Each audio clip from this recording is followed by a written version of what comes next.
എങ്ങാനും പഴയതുപോലെ ആയാ നമ്മളെ കാര്യം തീർന്നു. പിന്നെ നമ്മൾ ഫ്രെയിമിലേ ഉണ്ടാവില്ല. 100% കറക്റ്റാ. പിന്നെ നിങ്ങൾ ഫ്രെയിമിലേ ഉണ്ടാവും, ചുവരിൽ.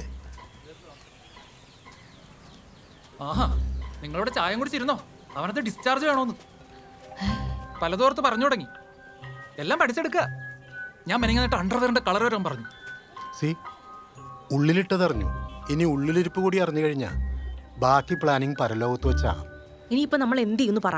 ഞാനൊരു കാര്യം പറയട്ടെ, നമുക്ക് സനന്ദനുമായി ആലോചിക്കാം എന്താ ചെയ്യാനാവാന്ന്. സനന്ദനോ? ആ, എന്തിനാ അയാള്?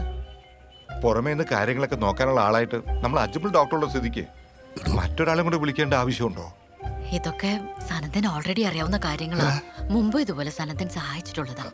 പുതിയ ഫ്ലാറ്റിലേക്ക് മാറ്റി ബിനു നമ്മളെ ഒറ്റപ്പെടുത്തിയപ്പോ നിഷിമയുടെ കല്യാണം നടത്താമെന്ന് എനിക്ക് ഐഡിയ പറഞ്ഞു തന്നതും സനന്ദനാ.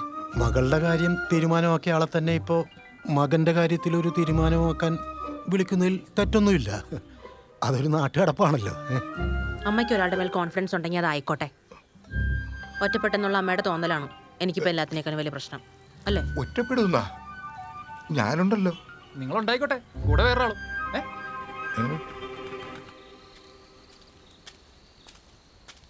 മനുഷ്യ, നിങ്ങൾ എന്താ ഇവിടെ വന്ന് നിൽക്കുന്നേ? എന്താ എന്താ പറ്റിയേ? നിനക്ക് സനന്ദനുള്ള ബന്ധം നിർത്താറായില്ലേ? പറയുന്ന കേട്ടാ തോന്നും സനന്ദൻ എൻ്റെ കാമുകനായിരുന്നു എന്ന്. ഒരു കാലത്ത് എൻ്റെ കൊളീഗായിരുന്നു, സുഹൃത്തായിരുന്നു. അത്രയേ ഉള്ളൂ ആ ബന്ധം. എന്നിട്ടല്ലേ നീ പറഞ്ഞിട്ടില്ല അവൻ എന്റെ കാലടിച്ച് കുടിച്ചത്? അവനെയാണ് നീ വീണ്ടും വിളിച്ചു വരുത്തുന്നത്. അയ്യോ, അതൊരു അബദ്ധം പറ്റിയതാണെന്ന് എത്ര തവണ പറഞ്ഞതാ. അതും എത്ര വർഷം മുമ്പ് അത് നടന്നത്. എന്നിട്ട് ഇപ്പോഴും അത്യാവശ്യ ഘട്ടത്തിൽ നമ്മൾ പ്ലംബറിയോ ഇലക്ട്രീഷ്യനെയോ വിളിക്കാറില്ലേ? സനന്ദനെ അങ്ങനെ കണ്ടാ മതി.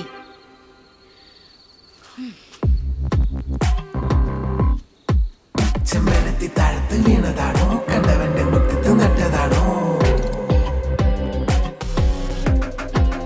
ചെമ്പരത്തി താഴത്ത് വീണതാണോ, കണ്ടവന്റെ മുറ്റത്ത് നട്ടതാണോ?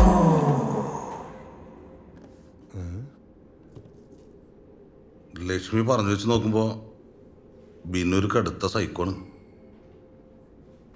എത്ര പൈസ ചിലവാക്കിയാലും അവൻ പഴയ അവസ്ഥയിലെത്താണ്ടിരിക്കാൻ നമ്മൾ ശ്രമിക്കണം.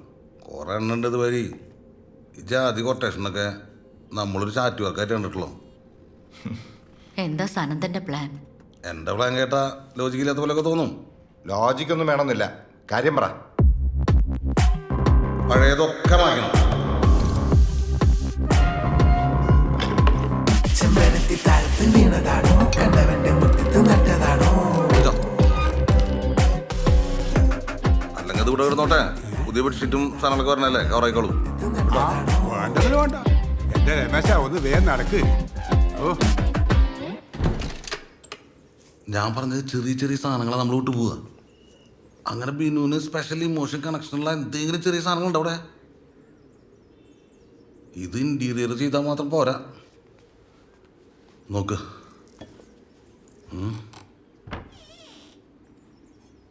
എന്തേലും ഉണ്ടാവും. അവനാരാ മോൻ?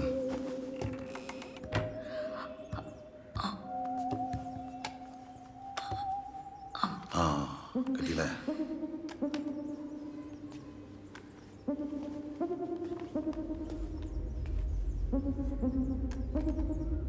അതൊരു ഓർമ്മയല്ലേ ബിനുവിൻ്റെ ഷിബിൻ്റെയും? അത് ശരി. അത് കളയണോ?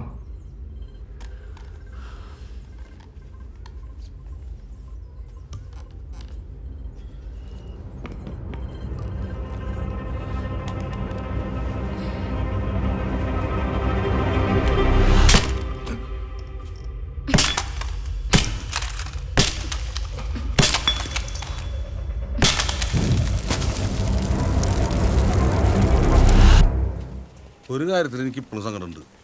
ഒരു കുട്ടി മതിയെന്ന് ഞാൻ ലക്ഷ്മിയോട് പണ്ടേ പറഞ്ഞതാ, പക്ഷെ അവള് കേട്ടില്ല. ലക്ഷ്മി രണ്ടാമത്തെ പ്രഗ്നൻസിയുടെ കാര്യം എന്നോട് ആദ്യം പറയണേ. അതായത് ബിനുവിൻ്റെ ഓർമ്മയുണ്ടാ? ആ, എന്നിട്ട് നമ്മൾ കുറേ തർക്കിച്ചു അബോട്ട് ചെയ്യണ വേണ്ടേന്ന്.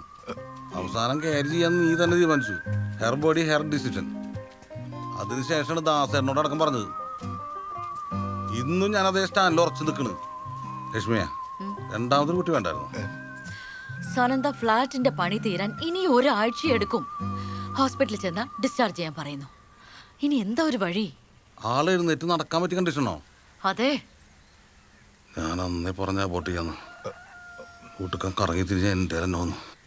അതാണ് ദൈവമുണ്ട്. നമുക്കൊരു കാര്യം ചെയ്യാം, ബാത്റൂമിൽ കുറച്ച് സോപ്പോ ഷാമ്പൂ നമുക്ക് കലക്കി ഒഴിക്കാം. അതിൽ ചവിട്ടി തലടിച്ച് വീണോളും. 2 ആഴ്ച നീട്ടി കിട്ടാതെ പോരെ, ചിലപ്പോൾ അതോടുകൂടി തീർന്നാലാ. അതൊന്നും വേണ്ട.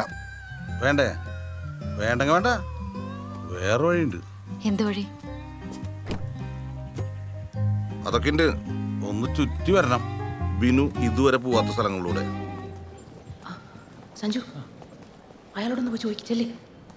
ഞാൻ ഒറ്റയ്ക്കോ? നീ കൂടെ വാ. കുടുംബത്തിന്റെ അകത്തുള്ളൊരു ഇതൊക്കെ എങ്ങനെയാ പറയാ എൻ്റെ സഞ്ജു? ചെല്ല്. അപ്പൊ ഞാനിപ്പോഴും കുടുംബത്തിനകത്തായിട്ടില്ലല്ലേ? സഞ്ജുവിന് എൻ്റെ കൂടെ US വരണോ അതോ ബിനുവിൻ്റെ കൈകൊണ്ട് മരിക്കണോ? US. എന്നാ ചെല്ല് ചെല്ല്.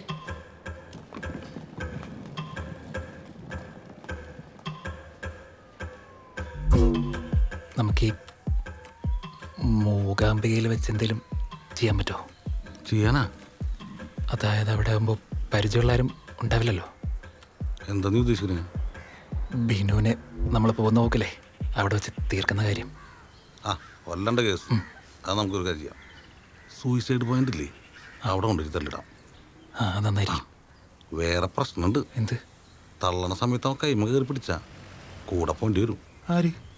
നീ എന്നെ. ഞാനെന്തിനു പോണം? പിന്നെ ഞാൻ പോണ. ടെൻഷനാവല്ലേ? പോണ സമയത്ത് ഒതുക്കത്തിൽ എൻ്റെ കാറിൽ കയറ്റിരാ.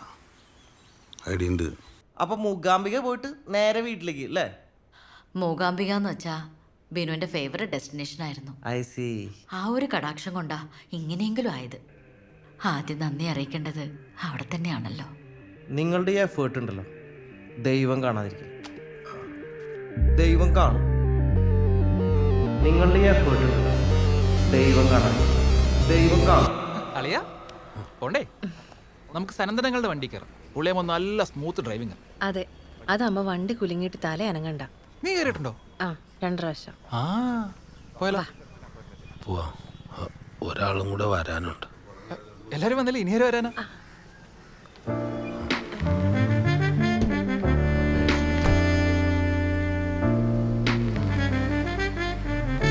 ഇവളെന്താ ഇവന്റെ പിന്നാലെ? കല്യാണം കഴിക്കണമെന്ന് പറഞ്ഞ് നടക്കുമല്ലേ അവള്? കണ്ട ഒന്നും നടക്കില്ല ഏട്ടാ, ഒരു സംഭവം നടക്കില്ല. ഒഴിവാക്കാന്ന് വെച്ചാ എവിടെ കിട്ടി ഈ വക വേട്ട? അവിടെ അച്ഛാ, അച്ഛാ, എൻ്റെ ഈ അവസ്ഥയിൽ പഴയ പോലെ അച്ഛനും അമ്മയ്ക്കും ഒരു താങ്ങും തണലാവാൻ പറ്റുമെന്നൊന്നും എനിക്ക് തോന്നുന്നില്ല. പഴയതുപോലെ ആവണമെന്നില്ല, ഇപ്പോൾ ഉള്ളതുപോലെ മതി. ജീവൻ ഉണ്ടാവണമെന്നേ ഉള്ളൂ. അച്ഛൻ്റെ കൂടെ ഞാനും വന്നോട്ടെ. വച്ച് കളിക്കാതെ പണി എത്രയും പെട്ടെന്ന് തീർക്കണേ. രാവും പകലില്ലാണ്ട് പണി നടന്നുകൊണ്ടിരിക്കുകയാണ്. എന്തായാലും 2 ദിവസം വേണം. ഇനി ഞാൻ വിളിക്കുമ്പോൾ എന്റെ സ്വരം ഇതായിരിക്കില്ല. ഇനി യേശുദാസിന്റെ സ്വരത്ത് പറഞ്ഞു കഴിഞ്ഞാലും പണി 2 ദിവസം കൂടെ വേണ്ടി വരും. നേരെ ആക്കട്ടെ. ഞാൻ വിളിക്കാം. ശരി. അച്ഛാ, നമുക്ക് നാളെ രാവിലെ വീട്ടിലേക്ക് പോയാലോ? എങ്ങനെ പോവും? നേർച്ചയില്ലേ? അല്ല, അപ്പം അതെത്ര ദിവസം എടുക്കും? ജീവിത ചുറ്റുപാടിൽ എത്രയും പെട്ടെന്ന് എത്താനല്ലേ ഡോക്ടർക്ക് എന്തറിയാം? ഇവിടുത്തെ ചുറ്റുപാട് ഡോക്ടർക്ക് അറിയൂ. പിന്നെ ഇവ ഇന്ന് ജീവിച്ചിരിക്കുന്നവന്റെ അമ്മയുടെ നേർച്ച കാരണോ? 2 ദിവസം എടുക്കും. വീട്ടിൽ 2 ദിവസം എടുക്കും. പൂജയുണ്ട്. ഇനി എന്താ? ഇതൊരു പരീക്ഷണമാണ്. ഏറ്റു ഏൽക്കില്ലെന്ന് പറയാൻ പറ്റേട്ടാ. എന്തെങ്കിലും ഒന്ന് പറ. ഒരാളെ കൊല്ലാനല്ലേ നമുക്ക് ആവാത്തുള്ളൂ. സ്വയം ആത്മഹത്യയിലേക്ക് തന്നെ വിടാല. ബിനു കാരണം ഈ കുടുംബം കടബാധ്യത കയറി കൂട്ടാത്മഹത്യ ചെയ്യാന്നുള്ള പ്രതീതി അവനാദ്യം ഉണ്ടാക്കണം. വിഷം കഴിക്കുമ്പോൾ ആദ്യം അവനെ കൊണ്ട് കുടിപ്പിക്കണം. നമ്മൾ കുടിക്കാന്ന് അഭിനയിക്കാനേ പാടൂ. മനസ്സിലായ? പിന്നെ പഴയ കണ്ടീഷനിലേക്ക് എത്തുകയാണെന്ന് കരുതുക. എന്നിട്ടൊരു നല്ല മനുഷ്യനായി മാറിയാലോ? എത്ര ശതമാനം? ഞാൻ അവൻ്റെ അമ്മയാ. അവൻ എനിക്കറിയാം. അങ്ങനെ ഒരു പ്രതീക്ഷ എനിക്കില്ല. ഓർമ്മയിലെത്തിയ അവൻ പഴയതിലും മോശമാവും. സ്നേഹിക്കാനുള്ള ഒരു അവസരം കൂടി തന്നതായിരുന്നു ദൈവം കോമയിലൂടെ. പക്ഷെ അവൻ ആ പഴയ ബിനു ആയാൽ അതാണ് ഇത് സെഞ്ചുറി എടുക്കും. ബിനുവിനെ സംസാരിച്ച് സമ്മർദ്ദപ്പെടുത്തി കൂട്ടാത്മഹത്യ ചെയ്യാന്ന മുൻപിലെത്തിക്കുന്ന ജോലി കിട്ടിയാ? ഏറ്റെടുത്തു. സഞ്ജു തന്നെ ഈ പണി ചെയ്യാൻ നല്ലത്. പക്ഷെ എന്ത് തേങ്ങ സംഭവിച്ചിട്ടാണെങ്കിലും ആ ചെകുത്താനെ നമ്മൾ കീഴടങ്ങരുത്. നമ്മൾ പറഞ്ഞ കാര്യത്തിൽ ഉറച്ചു നിൽക്കുക, മാറ്റണ്ടാവരുത്. ഓക്കെ?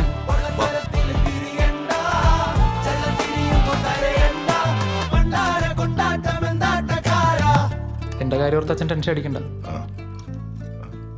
ഇതെന്റെ വിധിയല്ലേ, ഞാൻ മാനേജ് ചെയ്തോളാം. ഞാൻ ആലോചിക്കുന്നത് നിഷിമയെ കുറിച്ചാ. നിഷമിക്ക് എന്ത് പറ്റിയച്ചാ? ഒന്നുമില്ല, ഞാൻ കരുതി ബിനുവിന് എൻ്റെ പാരമ്പര്യമാണെന്ന്. അവനവൻ്റെ അമ്മയുടെ പാരമ്പര്യമാണ്. അതേ സെയിം ജീനാ എൻ്റെ മോക്കും നിൻ്റെ ഭാര്യയ്ക്ക്. നീയും തച്ചു വച്ചോ.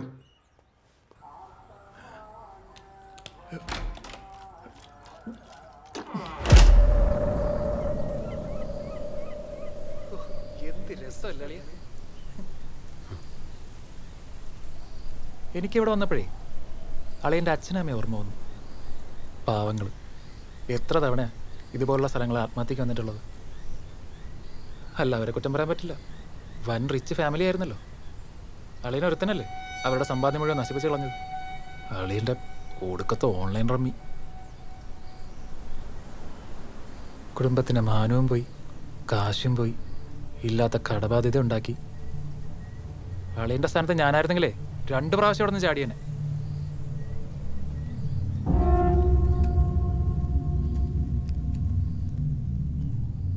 വിഷം കലർത്തിയ ഒരു ഭക്ഷണത്തളികയ്ക്ക് മുൻപിൽ കൂട്ടാത്മഹത്യക്കരിക്കുന്ന അളിയനും ഫാമിലിയും. ഓ അളിയ, അത് ഓർത്തിട്ട് തന്നെ എൻ്റെ ഉറക്കം പോയി. കഴുകന്മാർ കൊത്തിവലിക്കുന്ന ശവശരീരങ്ങൾക്ക്. അളിയ, നമുക്ക് പോവാളിയ, എനിക്ക് പേടിയാവുന്നു. പോവാം. വാളിയ വാ, ഇരിക്കും. കോഫി പറയട്ടെ? അളിയ, ഇന്നലെ പറഞ്ഞത് ആലോചിച്ച് എനിക്ക് ഉറങ്ങാൻ പറ്റിയില്ല. ഞാനുണ്ടാക്കിയ കടമൊക്കെ എനിക്ക് തീർക്കാൻ പറ്റുമെന്നറിയില്ല. അളിയൻ പറഞ്ഞത് ഞാൻ വെറുതെ സങ്കല്പിച്ചു. വിഷം പുരട്ടിയ ഭക്ഷണത്തലികയുടെ ചുറ്റുമിരിക്കുന്ന കുടുംബം. എന്നിട്ട് നമ്മൾ കുടുംബം മുഴുവനും. കുടുംബം മുഴുവനല്ല, അമ്മയും അച്ഛനും പിന്നെ അളിയനും. അച്ഛനും അമ്മയും ഞാനും. ഈ വിഷം കലക്കി വെച്ച ഭക്ഷണം ആദ്യം ആര് കഴിക്കും? അച്ഛൻ കഴിക്കോ? അമ്മ കഴിക്കും? ഞാൻ കഴിക്കും? എനിക്കറിയില്ല അളിയ. കടബാധ്യതയൊക്കെ ആർക്കാ ഇല്ലാത്തത്? ഇതെൻ്റെ 2ാം ജന്മമല്ലേ? അതെ അതെ അതെ. എനിക്ക് മരിക്കണ്ട. അച്ഛനും അമ്മയും മരിക്കണമെന്ന് പറയുന്നുണ്ടെങ്കിൽ അതിനെന്തോ തക്കതായ കാരണമുണ്ട്. ഉണ്ട്. അത് കണ്ടുപിടിച്ചിട്ട് അതാണ് നമ്മൾ ആദ്യം ഇല്ലാതാക്കേണ്ടത്. അല്ല, അത് കണ്ടുപിടിക്കാനാണ് നമ്മളിങ്ങനെ ശ്രമിച്ചുകൊണ്ടിരിക്കുന്നത്. പക്ഷേ നടക്കുന്നില്ല.